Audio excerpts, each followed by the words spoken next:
Hej så. Anker her. Vi har været så heldige at få emnet kryptering. Her har vi valgt at lige skrive en distribution, hvordan vi gerne vil strukturere vores fremlæggelse. Vi lægger ud med en indledning. Dernæst vil vi gerne lave en gennemgang af mono- og polyalfabetisk kryptering. Efter det vil vi gerne lige forklare, hvordan den her Enigma-maskine fungerer, som vi var også i England.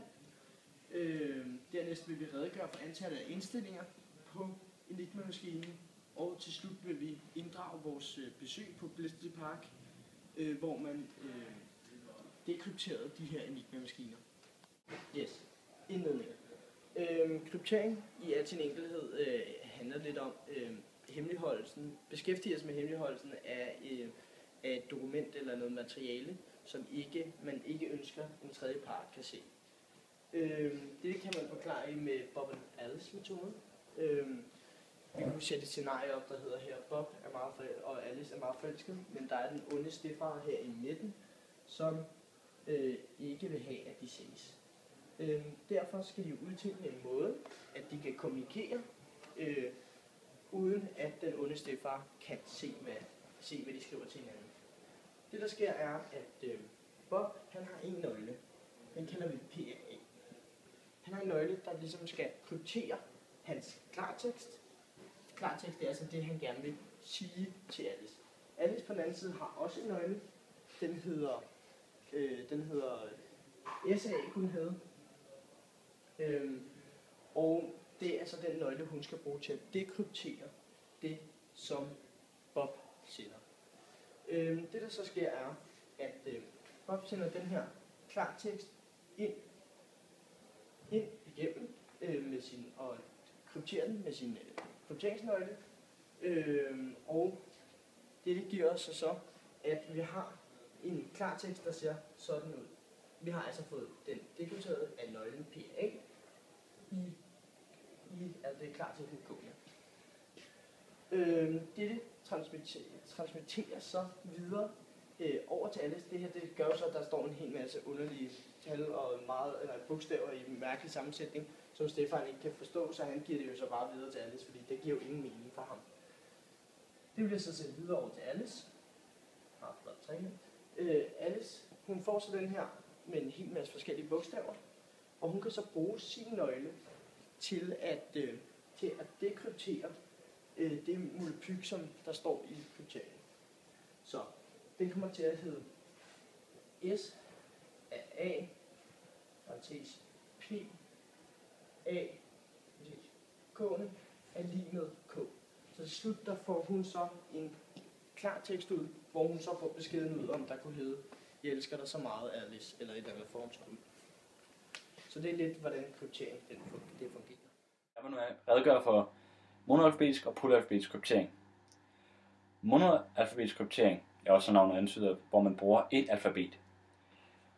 Når man bruger et alfabet, så svarer det til, at hver gang et bogstav fremkommer i klarteksten, har det et bestemt bogstav i krypteringsteksten, det bliver krypteret med. Det vil sige, at hver gang D fremkommer i klarteksten, så bliver det altid ombyttet med V, for eksempel, i krypteringsteksten. Det der svarer også til metoden for monoalfabetisk kryptering. Nøglen for monoalfabetisk kryptering, det er, hvilket bogstav, det bestemte bogstav i klarteksten bliver krypteret med.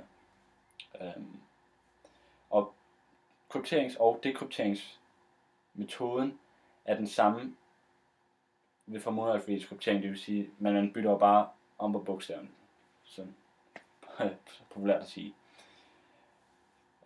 Hvor mange muligheder der er for at kryptere, det er lidt forskelligt. Hvis man bruger et additivt system, det vil sige, at hver gang man skal kryptere et bogstav, bare går 5 pladser frem i alfabetet, eller bare går et bestemt antal pladser frem eller tilbage i alfabetet, så er der kun 28 forskellige muligheder for at kryptere på.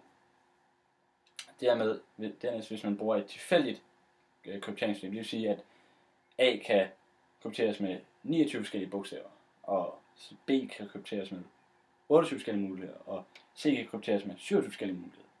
Hvis man ganger alt det her sammen, så får man så fakulteten af 29, hvilket svarer til 8,8 gange 10 30 forskellige muligheder. Hvilket umiddelbart lyder som utrolig mange, og derfor lyder som en utrolig god måde at kryptere på. Dog skal jeg lige sige noget af, at det er meget let at bryde et monoalfabetisk krypteringssystem. Man har en bestemt metode, man gør det på, og det første, det er, man gør, det er, at man kigger efter fremkomsten af bestemte bogstaver. Man ved f.eks., at E og R bliver brugt rigtig meget i almindelig skrift på dansk. Derfor kan man kigge efter, hvis nu at Z er der rigtig mange gange, så er det måske fordi, det er krypteringsbogstavet for E. Derefter kan man kigge efter bigrammer. Det er ord med 2 bogstaver. Det er for eksempel 1 R og en masse andre. Og derefter kan man kigge efter trigrammer. Det er bogstaver med 3 bogstaver. Og dernæst kan man så kigge efter startord, hvilket startbogstaverne i bestemte ord. Og i det danske skrift er det ofte D, A, S og E, som forskellige ord starter med. Og derefter kan man se efter slutningen af ord, og det er ofte E, R, T og N. Dermed gør man det meget lettere at bryde en tekst, en krypteringstekst, og selv finde ud af metoden og nøglen. Og dermed er det ikke en specielt god måde at kryptere noget på. Polyalfabetisk kryptering er dermed meget bedre til at kryptere en tekst på, hvis man skal holde noget skjult. Her er det også navnet, at bruger man flere forskellige alfabeter, når man krypterer. Og der er mange forskellige metoder at gøre det på. En måde er for eksempel Enigma-måden, eller det kan også være Vinaigrette-metoden, som det var en af de første, der blev lavet. Og det, der gør sig gældende begge to, det er, at man bruger flere forskellige alfabeter. Det vil sige, hver et bogstav, der fremkommer i klarteksten, hvis man for eksempel bruger E, det kan krypteres med flere forskellige bogstaver. I løbet af teksten, for eksempel E kan både krypteres med R og N og T og S og alle mulige forskellige bogstaver i krypteringsteksten. Man har dog også ligesom i monoalfabetisk kryptering en bestemt metode og nøgle. Dog er der flere forskellige måder, man kan kryptere på i polyalfabetisk kryptering. Og umiddelbart kan det virke som meget, meget svært at bryde de her koder, da man ikke ligesom med monoalfabetisk kryptering kan bryde det med frekvensanalyse. Og umiddelbart kan det sammensættes på uendelig mange måder, for eksempel med Enigma-maskinen. Men hvis man kender metoden, så kan man lettere bryde det, og det vil gøre det muligt. Ikke at det gør det let, men det gør det mere muligt. Og samtidig er det ofte, hvis der bliver lavet fejl i krypteringen, at det bliver lettere at bryde. Jeg vil gerne forklare lidt, hvordan Enigma-maskinen fungerer. Enigma-maskinen blev opfundet i 1918 af den tyske ingeniør Arthur Scheibers. Og hvis vi skal kigge lidt på, hvordan Enigma-maskinen ser ud, så ses den her på billedet. Forrest har vi plugboardet, også det vi kalder koblingstavlen. Ovenover har vi tastaturet. Dernæst har vi lampepladerne. Og allerøverst har vi scramblerhjulene.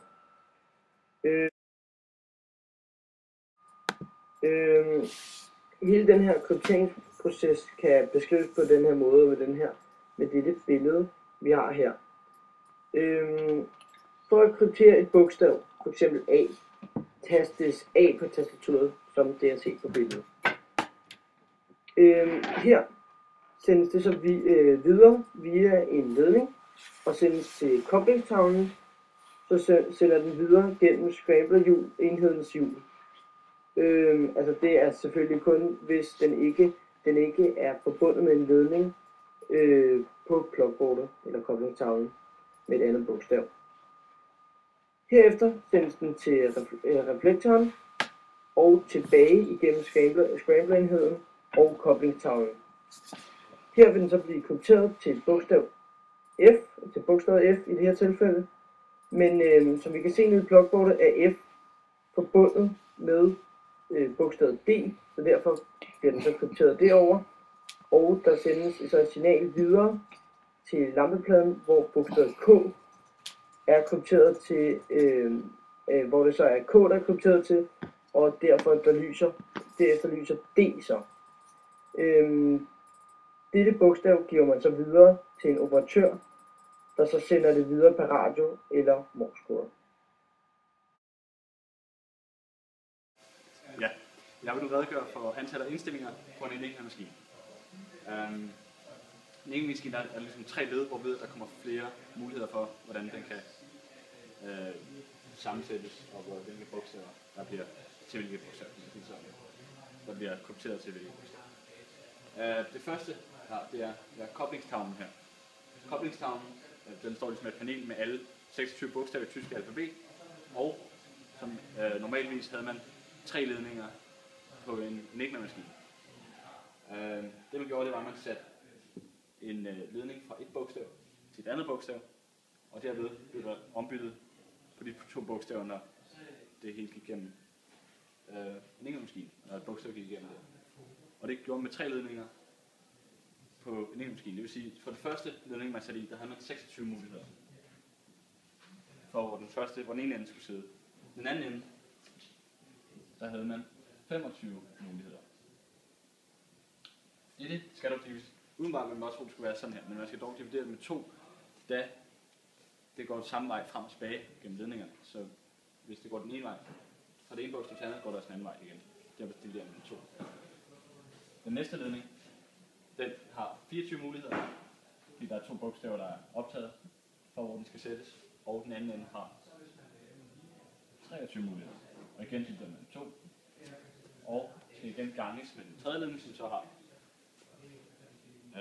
22 gange 21 muligheder. Her har man ikke helt alle den udregning, der er for mange muligheder, det her giver, for man skal også dividere det, man skal dividere det med antallet af måder, ledninger kan permuteres på. Og det er fakulteten af 3, og vi i stedet for at dividere, skal vi bare gange 1 divideret med fakulteten af 3. Det giver 3.453.450 muligheder. Det var bare første led. Næste led, det er scramble. Man kan have i normalt med Enigma-maskinen, kunne man indsætte 3 scramble, og man havde normalt 5.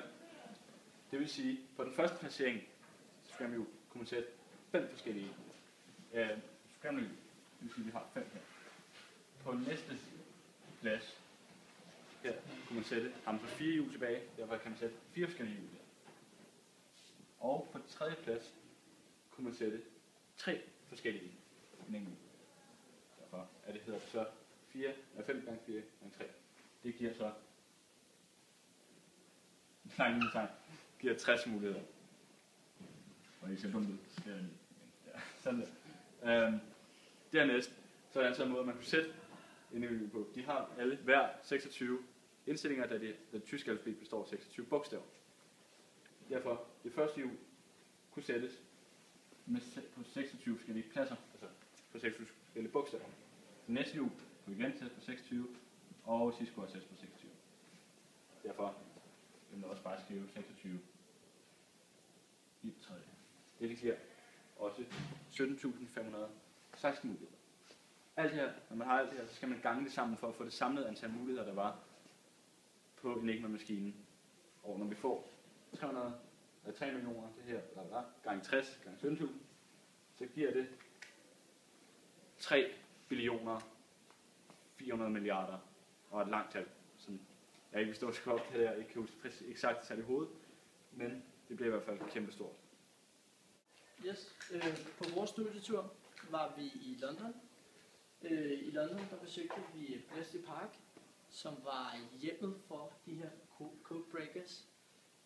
Det var her, de blandt andet brød Enigma-maskinen, og de kunne dekryptere tyskernes meddelelser. Vi hørte om den her gut, Alan Turing, som er et matematisk geni. Det var ham, der var med til, og han var leder af den her operation, man havde på Bletchley Park, hvor man brød de her koder. Vi så også Alan Turings computer, som var den første computer, vi har set. Derudover hørte vi om Hitlers kryptering. Han havde, man fandt på en Alan Turing, og hans slæng kom op på en maskine, der man kaldte Colossus, som brød Hitlers direkte linje til feltherren, hans oberste og generaler ude i felten. Man fandt ud af, at der gik en direkte linje fra Berlin og ud til Europa, ud til slagmarken. Og den brød man med den her Colossus, eller man i hvert fald gjorde det nemmere at bryde.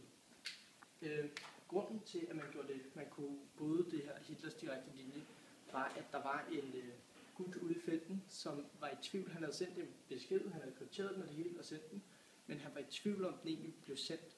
Så derfor så skrev han den igen. Dog skrev han den ikke lige så langt som tidligere. Han brugte forkortelser, hvilket var et gennembrud for de her codebreakers og gjorde det nemmere for dem at finde ud af deres system.